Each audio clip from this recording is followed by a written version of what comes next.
お帰りなさいませ。 So this episode was a bit interesting. I'm not gonna try to go back to back. I'm not gonna try to go in order of this one because this episode was a bit more information heavy than it was like the plot really moving itself. So it seems after Vivy, her goal was messed up and the guy killed himself. They rebooted her a while ago, and now she has this kind of weird, more older sister personality. Beforehand, I was given information and I was a little confused because everybody made it seem like she just got a new personality. No, this is specifically because she got rebooted, which makes it quite interesting. There was a change in the op. The op as well has changed a bit. So the robots you see in skeletons in last episode's op now have skin on them. They're now fully built. And I'm wondering if that has anything to say about the narrative currently. Vivy is way more lively at the moment, and it makes it more interesting, though I actually do miss kind of robotic Vivy a bit, because that's just how she normally was, and to see her as a completely different person, knowing that she got rebooted, makes me a little sad. Vivy doesn't seem to have her memory about anything. As she's talking to one of the old computers, she is currently, he brings up the fact like, oh, you're not talking about the virus like you used to. Like, you used to always be worried about that. And then she also made she made the calculator threat, like, I'll turn you into a calculator, but she was like, yeah, I don't even know where I got that from. She's has no idea about what's happened to her beforehand. And we get a lot of this. So we can see that she's like very successful as a singer. People are going nuts. Some dude like tries to push a guard out the way just to throw flowers at her. She like snaps her fingers and the flowers pop. Like, she's just like on a roll right now. She is Diva. She's no longer Vivy. She is Diva. And now she is going to a bigger concert, the Zodiac concert, to sing with her sisters. One of her sisters that we get to interact with is the younger one, Ophelia, who trips into a fountain. And at that moment, I went, well, here's another one to die. Here's another one on the list. She had two other sisters there, too. Like, you're all eventually going to die, I'm sure. But so far, we get, like, just regular kind of little sister, big sister moments between Ophelia and now Diva. I'm specifically going to call her Diva just based on the way she acts. She's very confident. Whenever Ophelia asks any questions, she's like, I've heard you sing. You're actually really good. As your older sister, there's just some things you're going to learn, and you'll get it done, and you'll be fine, or whatever.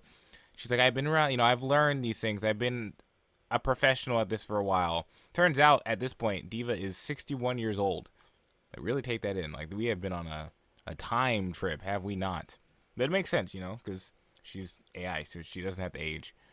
I do think it's interesting, because I brought up the fact of why are all the sister models based off Vivy? Now, we do know that she's the first, I believe, AI with sentience, correct? Yes. But it feels like they're built not just because she has sentience. It feels like they are models to be closely replicated of her in some sense. Not visually, because they are all different ranges and everything like that, but we have a lot of singers. We have a lot of people who are dedicated to their one mission, but it seems that they still have sentience to go around the mission to be able to make free choices. I might be stretching it out a little bit. Like, I'm probably reading into it a little bit too much, but it just feels interesting that they don't just feel like they're based off Vivy just for the sake of AI. It feels like there's a lot more that's based on Vivy's character, and maybe I have to think about it to be able to put it into words later. So we know she has no memory right now. She's going over to like the trials or auditions for the singing competition, or at least to be sure if everybody's working well and the lighting's correct for the stage. And right before she's about to start singing, because Ophelia sings and everybody loves it, and I think Vivy just wants to show her how to express her personality and to really give her heart in her singing. Before she's about to do that, she sees the terrorist guy, but he's young again. Unless I forgot what the big boss terrorist dude looked like, and they're actually two different people, but he looks young. So that completely tripped me out. And then she's about to start singing again, and it turns out she just runs out to go look for him. She tries to find him, and then as she runs in like this library, a crane almost falls on her, but she dodges because her combat abilities are still there, even though she doesn't know what's going on. And then the moment she's about to be attacked by a small, like the little Wally robots that we saw from last time, Matsumoto shows up and then hits it out of the way to save her. But the moment she asks him any questions, he's all like, oh, I don't know who you are. Diva, welcome. He actually says Vivy, which is what gets her to start getting on his case.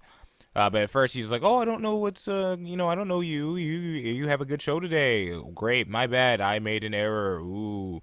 And I like their banter back here because now Vivy can have banter. She's not just like the respondent robot or like quiet robot. Now she can kind of have like a backbone back to Matsumoto, and we see a bit of this. After this again, Matsumoto goes back to hide himself. He puts up this little signal. I think it's like, "Oh, call security if needed," and then runs away. She goes running after him, and then she bumps into Ophelia, who seems to have a terrible history with water, it seems. The first time we see her, she falls into a fountain. And the second time we see her, she literally finds like the only things of water that are around, which are vases full of water.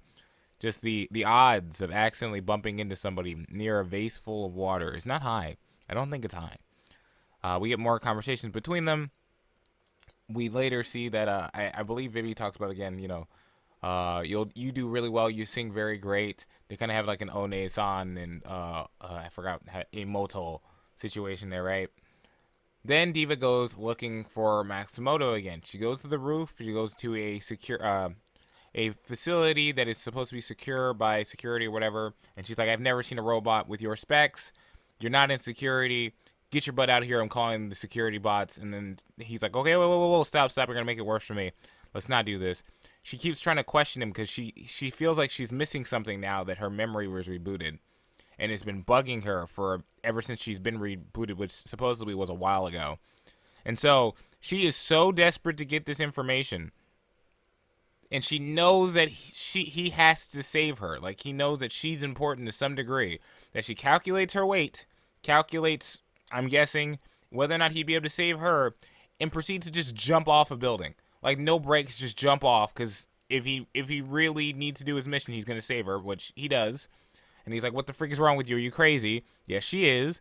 But it was smart. She was smart enough at that end, knowing that she couldn't capture him on the roof, that if he was forced to save her, he would be within grabbing distance, and then she would be able to grab him, which I think is a nice touch to show that she's, I guess, evolved in a sense, that her intelligence is a bit higher than before when we used to see her try to chase the bear throughout the room and was never able to get him. Now she's able to get him. She's able to have a foothold over him, which she also uses the information about seeing the young man to say that, or to get him to reveal information to the fact that they used to work together. There's a reason why he called her Vivy, but he's trying to leave her alone, and she just go about her day. He doesn't need her help to go and save Ophelia. It seems that she's going to kill herself, which is also strange.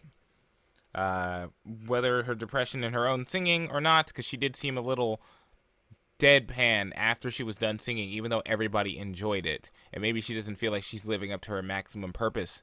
So it's quite strange. So this is very strange. What we see from this side of Vivy is, though she's working to get to her goal, which she believes that knowing her full self would bring out her full singing potential, and that would make everybody happy. It feels strange that she's going away from her purpose, which would just be to sing. If she went to sing right now, she would make everybody happy with her singing. But she is now able to make the choice of sacrificing a little now for later. I'm sure she's still going to make the performance, and I'm sure she still has that in mind, so it's not a complete sacrifice. But she is now jeopardizing her mission for an opportunity to sing better. And that now shows another level of sentience that I wouldn't say would be characteristics of normal robotics, right? To be able to make the decision that investing in a later possibility, investing in something now might help you later, is something I feel like you'd need a bit more conscious to think about. I just find that quite interesting. They're basically, at this point, they're basically human. Like, they've been basically human for a minute, at least Stella. But I just find it very, very interesting, the little parts and showing that the writing is doing in order to show us little parts of what it means to be sentient, if that makes any sense. Another thing I have to question, and there's going to be issues with writing, but probably not. They'll probably explain it in some sort of like, I was going to say data book, but this is Dragon Ball. But you get my point, right? Light novel, whatever. How do we get a robot that is nervous? Have we gotten to the point now, which I'm guessing probably so, have we gotten to the point now where we can give these robots chemicals within their bodies in order to give them different responses to different situations?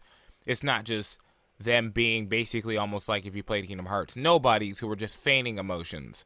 Because we have different range of emotions with these different AIs.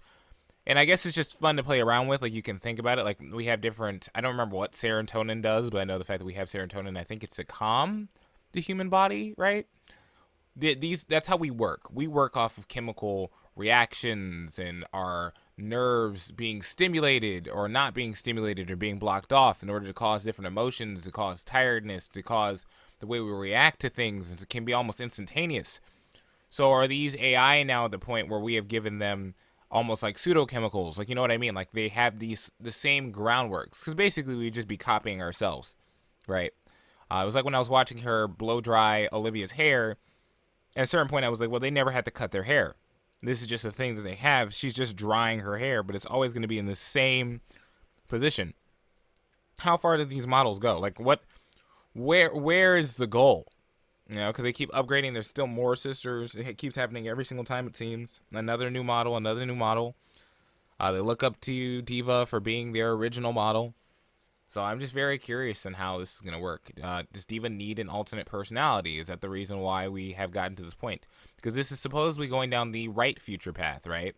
Diva not knowing Diva not knowing who Vivy is. Her inner self that used to be here from beforehand. It's very interesting to note, you know. Hopefully you guys enjoy. Let me know any theories or any crafting you've been doing for these episodes. Just don't tell me, like, you know, the next episode, the one after. We're almost caught up. 2 more episodes and then I'm caught up. So that's pretty cool. Hopefully you enjoy Lightning Brigade, Baka Brigade. Remember, I do stream Genshin on our regular channel, Lightning Eagle, and I'll catch you all later. Peace.